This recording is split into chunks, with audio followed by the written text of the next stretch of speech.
अधरन पर मुरली सजे, चक्र सुदर्शन हाथ, मोर मुकुट सजे शीश पर, तू ही जग का नाथ। राधे राधे, जय श्री कृष्ण। आप सभी का बहुत बहुत स्वागत है आपके अपने लड्डू गोपाल कृष्णा परिवार में।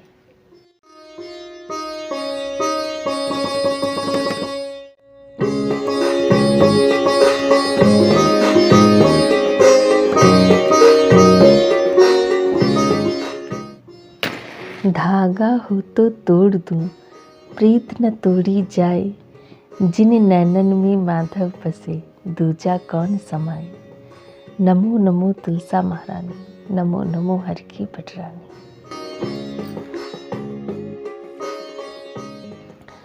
दीपक भी प्रज्वलित हो गए हैं, आप इन्हें पुष्प चढ़ाऊं और सभी के लिए प्रार्थना करूंगी कि प्रभु सभी के जीवन में ऐसे ही प्रकाश बन रहे। और हरि चरण तो अति सुखकारी हैं, हरि चरण ही तो दुखहारी हैं। बस ऐसे ही करते हुए आइए माधव जी के स्नान की तैयारी कर लेते हैं। तो ये ब्लैंकेट मैंने अपने आप बनाया हुआ है घर पे माधव जी के लिए, और बस माधव जी के दर्शन करें। कितने प्यारे से मुस्कान देते हुए मेरे माधव जी बस सोच रहे हैं अब मैया स्नान कराए। और आज बहुत दिनों के बाद मेरे माधव जी आप लोगों से मिलने आए हैं। आज हम लोग अपने माधव जी के स्नान के साथ साथ और भी कई विषयों पे चर्चा करेंगे, और आप लोगों की जो भी राय हो, जो भी सुझाव हो, आप लोग मुझे दीजिएगा। और ये भी बताइएगा कि और क्या आप किस विषय पे चर्चा करना चाहते हैं, तो हम लोग आगे से फिर कुछ उन विषयों को भी लेंगे। वैसे मैं कोशिश पूरी करती हूँ कि आप सभी लोगों के मन की उलझनों को मैं सुलझा सकूँ। आइए माधव जी को स्नान करा देते हैं और साथ साथ चर्चा भी करते रहेंगे। तो पहले स्नान कराते हैं।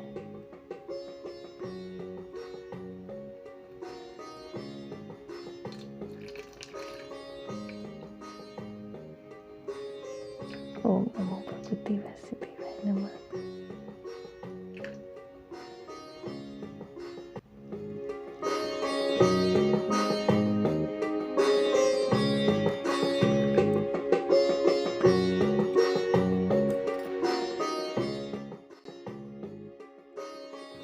सर्दी बढ़ गई है ना, तो लोग सोचते हैं कि माधव जी को कैसे स्नान कराएं, अपनी कान्हा जी को कैसे स्नान कराएं, कैसे करें।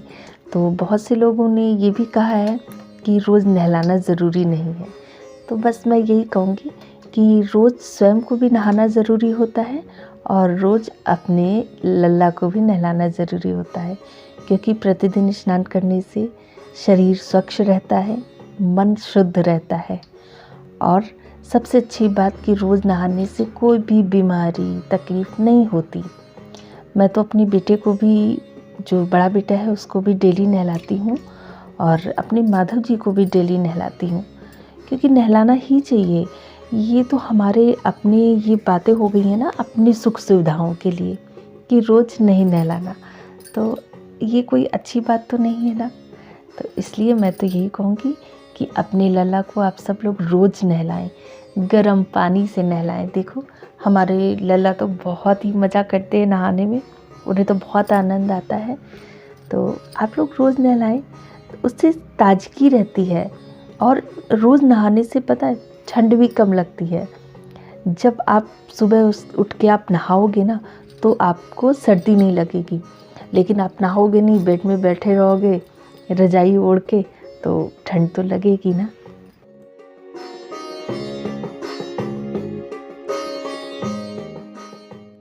तो आप देर से स्नान करा दें, कोई ज़रूरी नहीं है कि आप उठाने के बाद बस उन्हें स्नान करा दें। नहीं, आप देर से इनको स्नान कराएं, इनको भोग लगा दें, दूध का भोग या कुछ भी जो आप खिलाना चाहें। आप देर से स्नान करा रहे हैं तो थोड़ा सा उस तरह का भोग लगाएं जैसे लल्ला उतनी देर भूखे ना रहे।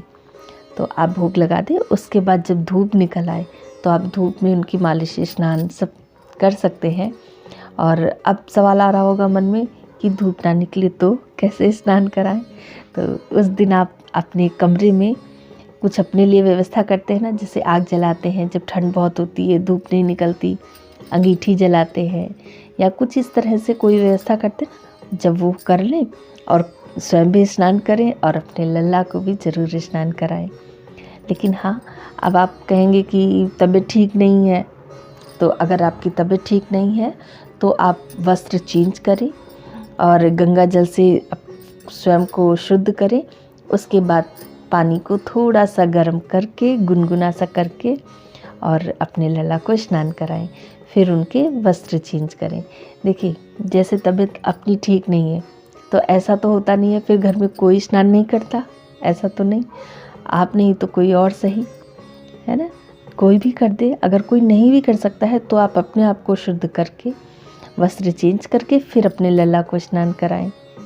ठीक है, तो आप इस तरह से अपने लल्ला को स्नान ज़रूर कराएं। बस मैं यही कहूँगी कि डेली स्नान कराएं।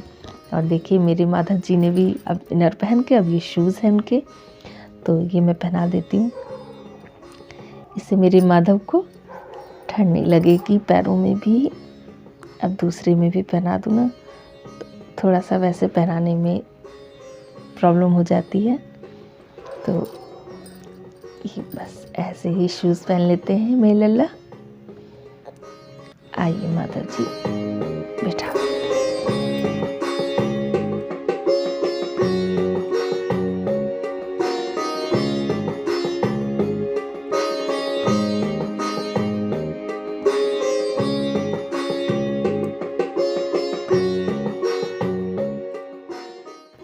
देखिए, सर्दियां हैं, आप नहलाना नहीं चाहते, ये कह लेते हैं बहुत से लोग, लेकिन देखो तो वूलन जो कपड़े होते हैं ना, ऊनी कपड़े, बिल्कुल पहले उन्हीं को पहना देते हैं। अंदर सिर्फ उन्होंने नैपी पहनाई और ऊनी पोशाक पहना दी। उनसे बस मैं इतना निवेदन करूंगी कि अंदर इनर या कोई उनकी कॉटन की कोई भी सूती ड्रेस जो उनकी गर्मियों की हो, आप उसे पहना दें। उसके बाद अपने लल्ला को ऊपर से पहनाएं या इनर आप बना लें। बहुत सरल होता है, आप कभी कोशिश करके देखें। तो आप ऐसे कुछ बना के और उनको पहनाएं, फिर कोई भी उसके ऊपर पोशाक पहनाए, चाहे वो वेलवेट की हो या ऊनी हो, कोई भी पहना सकते हैं। तो कहते लल्ला हैं और पहना ऐसे देते हैं, मुझे अच्छा नहीं लगता, माफ़ कीजिएगा बुरा लगा हो, लेकिन ज़रूर पहनाए अंदर कुछ, उसके बाद उन्हें पोशाक पहनाए।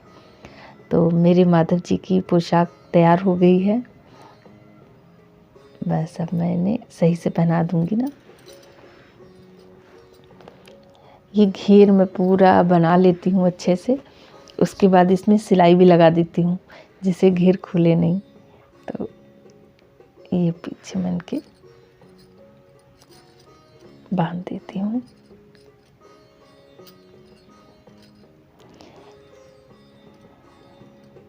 कुछ लोग कहते हैं लल्ला है मेरे, मैं बच्चे की तरह करती हूँ, और उनको मैंने देखा है वो लल्ला को पोशाक तो ऐसे ही पहना देते। ये तो मैं इसका धागा है ना, तो इसकी प्लेट्स बना के फिर मैं उसको प्रेस करती हूँ, क्योंकि बिना प्रेस के तो ये बनेगा नहीं। तो इसका धागा खींचना पड़ता है जिससे ये धागा खुल जाए।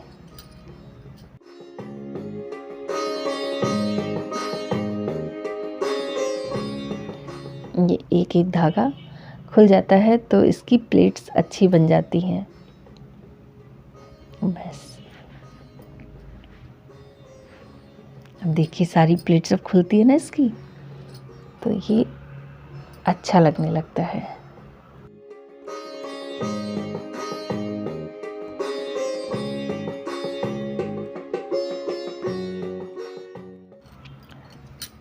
जो सिर्फ ऊनी पोशाक पहनाते हैं, आप सोचिए उसमें भी तो हवा जा रही है ना, ठंडा लग रहा होगा, तो इसलिए ज़रूर अंदर कुछ पहना दिया करें आप लोग अपने लल्ला को, और उसके बाद ऊनी पोशाक पहनाया करें। तो देखिए और बताइए मेरे लल्ला की पोशाक आप सभी को कैसी लग रही है। सच कहूँ तो मेरे माधव जी जब पोशाक पहन के प्यारी सी मुस्कुराहट देते हैं ना, तो ऐसा लगता है बस मेहनत सफल हो गई। तो बस अपने माधव की मुस्कुराहट देखती रहती हूँ और बहुत अच्छा लगता है। तो कमरबंदी बांध दूँ, अच्छा, एक बात और भी है, कहते हैं भूखे पेट ना भजन होत गोपाला। तो भूखे पेट तो भजन भी नहीं हो पाता। बहुत से लोग ऐसे भी हैं जिन्हें भूख बर्दाश्त नहीं होती, तो सेवा तो वो लल्ला की करते हैं, तो वो जल्दी जल्दी करते हैं कि क्या करें, भूख भी बर्दाश्त नहीं हो रही। तो यही कहूँगी कि आप नाश्ता कर सकते हैं, लेकिन लल्ला को भी नाश्ता करा दें। जैसे आपने उनको सुबह जगा लिया, फिर आप उन्हें भी भोग लगा दें, उन्हें नाश्ता कुछ करा दें। जैसा थोड़ा देर से नहा रहे हैं तो थोड़ा सा भारी नाश्ता होना चाहिए, और आप भी नाश्ता कर लें, फिर स्नान करके स्नान कराएं, क्योंकि स्नान आदि कराना और वस्त्र पहनाना, श्रृंगार करने में समय ज़्यादा लग जाता है।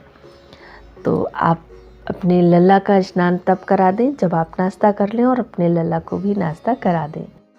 तो वैजयंती माला भी लल्ला ने मेरी धारण करी है, देखिए। और ये बाल लगा देती हूँ। बस बाल लगने के बाद तो कभी कभी तो मुझे राधा रानी की छवि नज़र आती है अपने लल्ला में। ऐसा लगता है मेरे लल्ला राधा रानी बन गए। तो ये तिलक लग गया। तिलक मैं ना बिंदी वाला लगा रही हूँ आजकल। मैंने बीच में वैसे भी तिलक लगाती हूँ, इस टाइप का भी लगा देती हूँ। तो देखिए,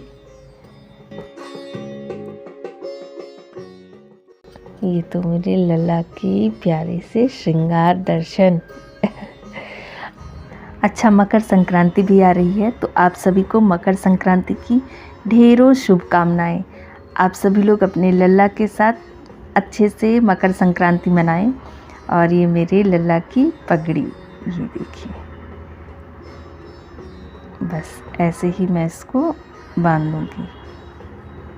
यहाँ पे मैंने पिन लगाया हुआ है, लेकिन आराम से लगाई।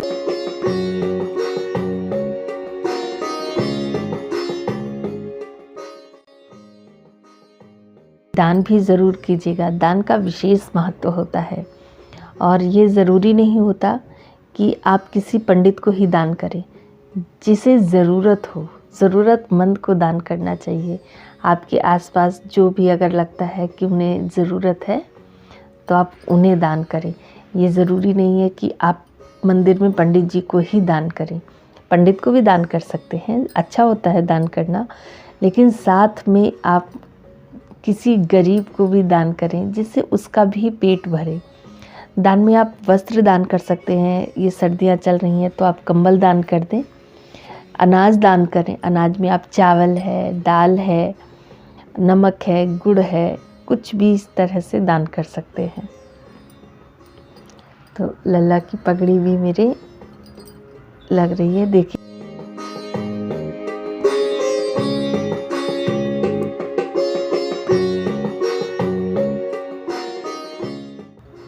एक यहाँ पे बिंदी लगा देती हूँ, क्योंकि वो दिख रही थी ना, आलपिन अच्छा नहीं लग रहा था। तो अब बिल्कुल भी नहीं मालूम हो रहा है, और अच्छा लग रहा है उनके। बस ये मोर पंख लगा देती हूँ। कलंगी बहुत प्यारी है। ये 3 मोर पंख की है ना, तो बहुत अच्छी लगती है। क्यों मेरे माधव? बस ऐसी मेरा बच्चा। इत्र लगा देती हूँ।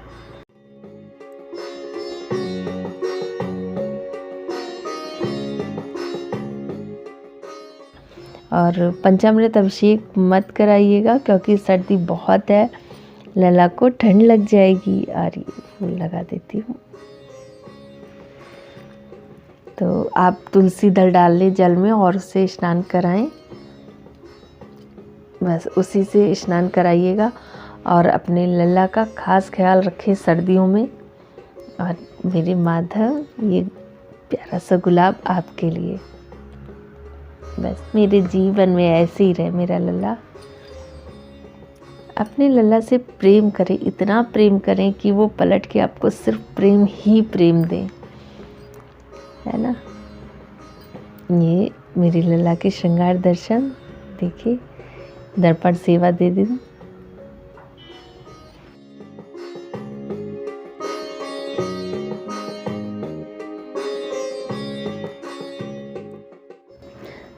संसार में सबसे प्यारा, सबसे अच्छा और सबसे श्रेष्ठ संबंध भक्त और भगवान का ही तो है। बस भक्ति करते रहें।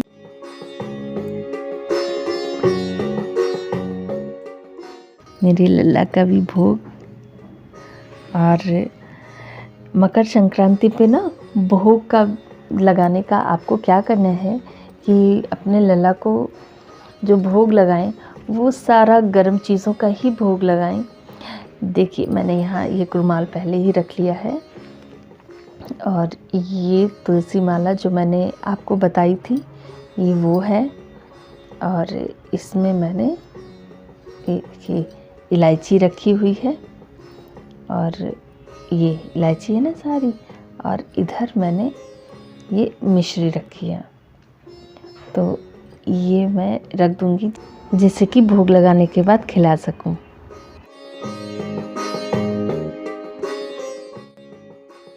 तो आइए लगाते हैं माधव जी को भोग और साथ में हरे कृष्णा महामंत्र का जाप करते हैं।